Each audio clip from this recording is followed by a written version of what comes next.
दर्शकों नमस्कार। प्रकाश पर्व दीपावली समुपस्थित है। सुख, समृद्धि और सौभाग्य की अभिवृद्धि करने वाला यह पर्व भारतीय संस्कृति में हमेशा से बड़ा ही महत्वपूर्ण पर्व के रूप में जाना जाता रहा है। अंधकार पर प्रकाश के विजय के इस पर्व को भारतीय संस्कृति, भारतीय उपनिषद तमसो मा ज्योतिर्गमय के रूप में कहते हैं। कहा जाता है कि हमें अज्ञान और जड़ता रूपी अंधकार से ज्ञान, विज्ञान और आत्मज्ञान रूपी प्रकाश की ओर चलना चाहिए। और यदि काशी की बात करें तो कहा जाता है कि काशते प्रकाशते इति काशी, अर्थात जो आत्मज्ञान के प्रकाश से स्वयं प्रकाशित है वह काशी है। तो ऐसे आत्मज्ञान से प्रकाशित काशी में प्रकाश पर्व दीपोत्सव का क्या महत्व है, क्या विशेषता है, क्या मान्यताएं हैं, इन्हीं विषयों पर चर्चा करने के लिए आज इस वक्त हमारे साथ स्टूडियो में उपस्थित हैं काशी हिंदू विश्वविद्यालय के संस्कृत विद्या धर्म विज्ञान संकाय में व्याकरण विभाग के पूर्व आचार्य और संप्रति श्री काशी विद्वत परिषद के राष्ट्रीय महामंत्री प्रोफेसर राम नारायण द्विवेदी। बहुत बहुत स्वागत है सर आपका हमारे स्टूडियो में। और सर, इस अवसर पर जबकि प्रकाश पर्व का चारों ओर बहुत तेज़ी से शुरू हो चुका है मनाने जाने का क्रम, तो हम ये जानना चाहेंगे कि हमारे काशी में इस दीपोत्सव की क्या परंपरा है, इसका क्या महत्व है। देखिए, दीपोत्सव अपने आप में एक बहुत बड़ा उत्सव है। इस उत्सव के पीछे हमारे पौराणिक ग्रंथ महाभारत और रामायण इसके साक्षीभूत हैं। दो प्रकार की परंपराओं का उल्लेख हमारे धर्म ग्रंथों में प्राप्त होता है। काशी में ही दीपोत्सव क्यों जी, पूरे दुनिया और भारत में विशेष करके जहाँ हमारे हिंदू भाई बहन रहते हैं उन सभी स्थानों पर दीपोत्सव की महिमा अलग ढंग से ही होती है। काशी उसमें विशेष इसलिए है क्योंकि ये ज्ञान की नगरी है। ज्ञानक ज्योति यहाँ निरंतर प्रज्वलित हो रही है। जले ज्वाला स्थले ज्वाला, ज्वाला पर्वत मस्तके, सर्वत्र व्यापनी ज्वाला, ज्वाला देवी नमोस्तुते। तो ज्वाला मालिनी का जब हम आवाहन करते हैं, दीपक ज्योति की जब हम स्तुति करते हैं, तो ये काशी पर जब हम आते हैं, चूँकि काशी का दीपोत्सव जी, तो काशी सर्व ज्ञान प्रकाशिका है। ये सर्व विद्या की राजधानी है और जितने भी प्रकाश हैं वो अज्ञान रूपी अंधकार को नाश करके ज्ञान रूपी ज्योति को जो प्रकाशित करता है वही मूल प्रकाश होता है। बाकी प्रकाश तो किंचित क्षण के लिए होते हैं, पुनः वो अंधकार पुनः वापस आ जाता है। लेकिन ज्ञानक रूप ज्योति से जो प्रकाशित होता है वो ज्ञानक रूप ज्योति भगवान विश्वनाथ की पावन नगरी काशी होने के कारण ईशानः सर्व विद्यानाम ईश्वर सर्वभूतानाम, तो ईशानेश्वर महादेव भगवान विश्वनाथ स्वयं जो है वो अमृत ज्योति को प्रज्वलित करते हैं और जीवात्माओं के कर्ण विभर में उस मंत्र को दे करके उनके अज्ञान रूपी अंधकार को सदा सर्वदा के लिए विनष्ट कर देते हैं। इसलिए काशी का दीपोत्सव अपने आप में आनंदोत्सव के रूप में मनाया जाता है। अब जब हम बात करते हैं कि दीपोत्सव कार्तिक की अमावस्या को ही क्यों मनाया जाता है, चूँकि कार्तिक की अमावस्या वैज्ञानिक विश्लेषणों के अनुसार भी और भारतीय ज्योतिर्विज्ञान के अनुसार भी जो अमावस्या की रात्रि होती है सबसे घनघोर काली रात्रि होती है। अमावस्या की रात्रि, कार्तिक की अमावस्या की रात्रि, उस रात्रि में जगह जगह नगर में जगह जगह चारों तरफ नगरवासी, ग्रामवासी, जनपदवासी सब लोग दीपक ज्योति, मिट्टी के दिए में ही दीपक ज्योति जलाने का महत्व है। दीपक ज्योति जलाने से एक तो सकारात्मक ऊर्जा का संचार होता है, नकारात्मक ऊर्जा विनष्ट होती है, अर्थात निगेटिविटी खत्म होती है, पॉजिटिविटी आती है शरीर के अंदर, घर के अंदर, नगर के अंदर, ग्राम के अंदर। इसलिए इस पर्व को दीपक ज्योति पर्व कहा गया। जब हम पौराणिक आधार पर इसको लेते हैं तो भगवान श्री राम जब 14 वर्षों के वनवास से वापस अयोध्या के लिए आते हैं तो समस्त अयोध्यावासी अर्थात समस्त भारतवासी जितने हिंदू सनातनी हैं सब लोग उस पर्व को दीपक ज्योति पर्व से दीपावली के पर्व के रूप में मनाते हैं। एक दूसरा आख्यान प्राप्त होता है कि पांडवों के पुनर्वापसी पर इस पर्व को मनाया जाता है। एक तीसरा उपाख्यान प्राप्त होता है कि भगवान कृष्ण ने एक असुर का वध किया था, उस असुर के वध के उपरांत जितने नर नारियों को बंधक बना दिया था वो अक्षरा नाम का असुर, उस असुर से मुक्ति के बाद इस दीपोत्सव पर्व को मनाया जाने लगा।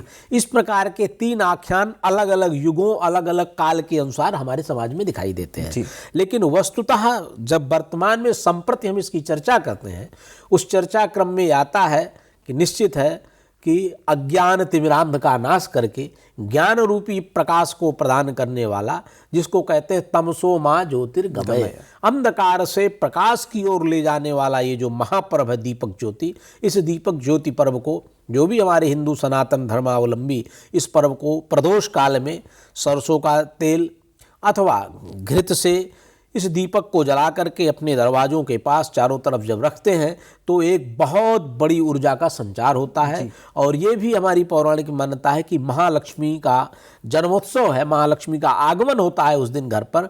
और जिन घरों में इस प्रकार की दीपक ज्योति जलती दिखाई देती है, जिन नगरों में दिखाई देती है, जिन ग्रामों में दिखाई देती है, वो ग्राम लक्ष्मी से धन धान से समृद्ध हो जाते हैं। और जहाँ इस प्रकार की मलिनता रहती है, अंधकार रहता है, तामस भाव रहता है, वहाँ पर दरिद्रा देवी का निवास हो जाता है। दोनों लक्ष्मी आती हैं और दरिद्रा जाती हैं, तो लक्ष्मी आते हुए अच्छी लगती हैं और दरिद्रा देवी जाते हुए अच्छी लगती हैं। तो उस रात्रि में दोनों देवियों का आगमन होता है। जहाँ अंधकार रहता है वहाँ दरिद्रा देवी निवास करने लगती हैं, और जहाँ प्रकाश रहता है वहाँ से दरिद्रा देवी वापस चली जाती हैं और लक्ष्मी देवी का वास हो जाता है। इसलिए इस दीपोत्सव को मनाने से सनातन धर्मावलंबियों के घर में एक ज्योतिर्मय प्रकाश होता है, सुख समृद्धि की प्राप्ति होती है। सर, आपने काशी की व्याख्या बड़ी अच्छी की। कहा भी गया है कि मरणम मंगलम यत्र विभूतिश्च विभूषणम कौपीनम यत्र कौशयम सा काशी केन मीयते।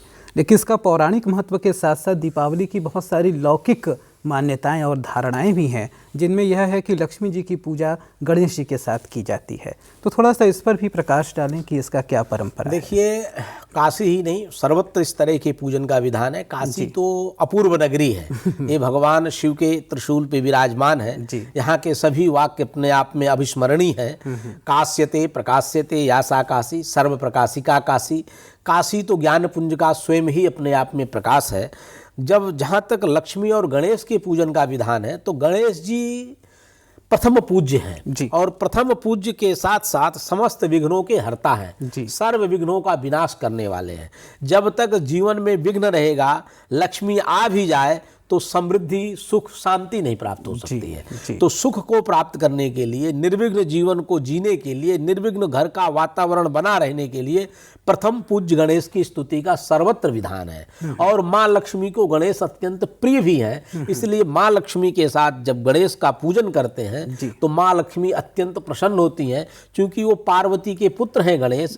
और आप समझ लीजिए कि पार्वती के ही सभी स्वरूप हैं, चाहे लक्ष्मी जी हो, चाहे सरस्वती जी हो, चाहे दुर्गा जी हो, मूल रूप हमारी माता पार्वती है। उन्हीं के विभिन्न 9 स्वरूपों का भी हम दर्शन करते हैं नवरात्रि में, दुर्गा के रूप में, कात्यायनी के रूप में, चंडी के रूप में, लेकिन मूल रूप माँ पार्वती का ही है। तो पार्वती की ही रूपक जो माता महालक्ष्मी है, वो महालक्ष्मी को भी गणेश अत्यंत प्रिय हैं। और जब गणेश लक्ष्मी का पूजन होता है, हम जब कहते हैं कि नमस्ते गणपतये त्वमेव प्रत्यक्षम तत्त्वमसि त्वमेव केवलम कर्तासि त्वमेव केवलम धर्तासि त्वमेव केवलम हर्तासि त्वमेव सर्वम खलमिदं ब्रह्मासि त्वम साक्षात आत्मासि, इस प्रकार का जब हम उनका आवाहन करते हैं और उनको सभी देवों का प्रतिरूप मान लेते हैं भगवान गणेश को, तो सभी देवताओं का भी अनुग्रह हमारे घर में प्राप्त हो जाता है और माँ लक्ष्मी की विशेष कृपा प्राप्त होने लगती है, जिससे सुख समृद्धि हिरण्यवर्णाम हरिणीम सुवर्ण रजतस्रजाम चंद्राम हिरण्मयी लक्ष्मी जातमेदो मावहा तामावहा जातवेदो लक्ष्मीमर्वगामिनीम, इस प्रकार से अंगम हरे पुलक भूषणमाश्रयंती, इस प्रकार से जब हम महालक्ष्मी का आवाहन करते हैं, पूजन करते हैं, तो माँ लक्ष्मी की साक्षात कृपा मानव के जीवन में बरसने लगती है। इसीलिए भारत हमारा सोने की चिड़िया कहलाता था, क्योंकि भारतीय जो ज्ञान विज्ञान है, वो आध्यात्म का जो ज्योति है, वो आध्यात्मिक ज्योति प्रत्येक सनातनी हिंदू के पास रहती थी, तो उसका आत्मबल समृद्ध रहता था, उसके घर में कभी दुख दारिद्र नहीं आता था। इसीलिए हिंदुस्तान का हर सनातनी अपने आप को समृद्ध महसूस करता था। और शायद इसीलिए सर कहा भी गया है कि उत्साह संपन्नम दीर्घ सूत्रम क्रिया विधिज्ञम व्यसनेश्व सक्तम शूरम कृतज्ञम दृढ़ सौहृदं च लक्ष्मी स्वयं याति निवासे। तो जिसके अंदर ये गुण है वहाँ लक्ष्मी स्वयं आती हैं। निश्चित। और दीपावली एक ऐसा पर्व है जो कि इन सभी गुणों को आप्यायित करता है, इनको उद्भासित करता है। और जैसा आपने कहा भी कि यह ज्ञान की नगरी है और यहाँ प्रकाश हमेशा प्रकाशित रहता है, तो इसी के आलोक में काशी को सर्व प्रकाशिका क्यों कहा जाता है? काशी सर्व प्रकाशिका है, इसलिए दीपोत्सव काशी का रूप जो है दिखाई देता है। आपने भी बहुत बढ़िया कहा, जैसे उद्योगिनम पुरुष सिंहम उपैति लक्ष्मी। उद्योगी पुरुष को एक बहुत अच्छा इसमें वाक्य आता है कि मार्जार बिल्ली के घर में दूध नहीं है लेकिन वो नित्य दूध पीती है।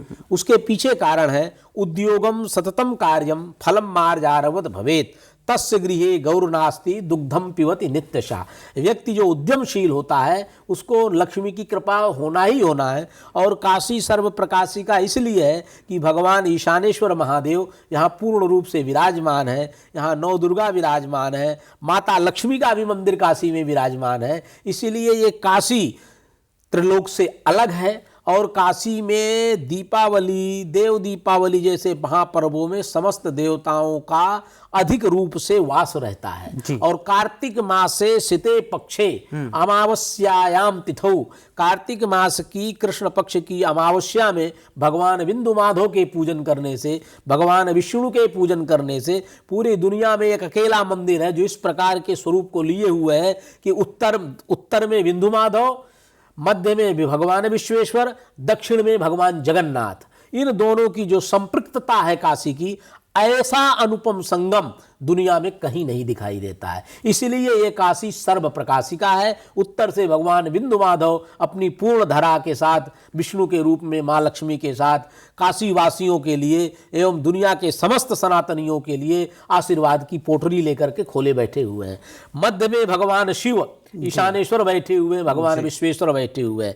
दक्षिण भाग में काशी के जगन्नाथ 80 में बैठे हुए हैं। तो ये जो काशी का वास्तु है, ऐसा वास्तु दुनिया में कहीं भी नहीं है। इसीलिए काशी को सर्व प्रकाशिका कहा गया, सर्व पूज्या कहा गया।